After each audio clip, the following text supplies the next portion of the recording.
అమరావతి అని చెప్పి చంద్రబాబు నాయుడు చేస్తా ఉన్న డ్రామాకు సంబంధించి నాణ్యానికి ఇటువైపున సైడ్ మీ ద్వారా ప్రజల ముందు ఈ రోజు ఉంచే ప్రయత్నం చేస్తాం. నిజంగా చంద్రబాబు నాయుడు గారి వంటి వ్యక్తి రాష్ట్ర ముఖ్యమంత్రిగా ఉండడం ఆంధ్ర రాష్ట్ర ప్రజలు చేసుకున్న దురదృష్టం. ఎందుకంటే ఈ మనిషికి చిత్తశుద్ధి లేదు, ఈ మనిషికి నిజాయితీ అంతకన్నా లేదు. చిత్తశుద్ధి నిజాయితీ అంతకన్నా లేదు చంద్రబాబు నాయుడు గారికి అంటున్నా ఉన్నా. మనకి ఏమి రొంత చిత్తశుద్ధి రొంత నిజాయితీ మనకు ఉండేదా? నిజాయితీ అనే పదం కూడా తలదించుకుంటుంది మనల్ని చూచే. మనంత నిజాయితీ పరులు ఎవరూ లేరు.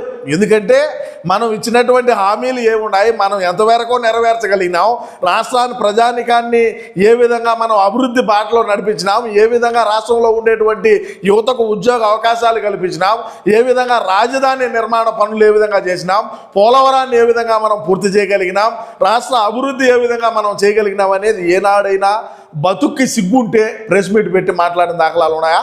ఎంతసేపటికి ఆ చంద్రబాబు నాయుడు, ఆ పవన్ కళ్యాణ్, ఆ చంద్రబాబు నాయుడు కొడుకు లోకేష్ అంటమే తప్ప మనం పెరిగి కట్ల కట్టింది ఏమైనా ఉంటే మేము 5 సంవత్సరాల్లో మేము ఈ పనులు చేసినామని బల్లకొట్టి చెప్పు మగోడి మాదిరా.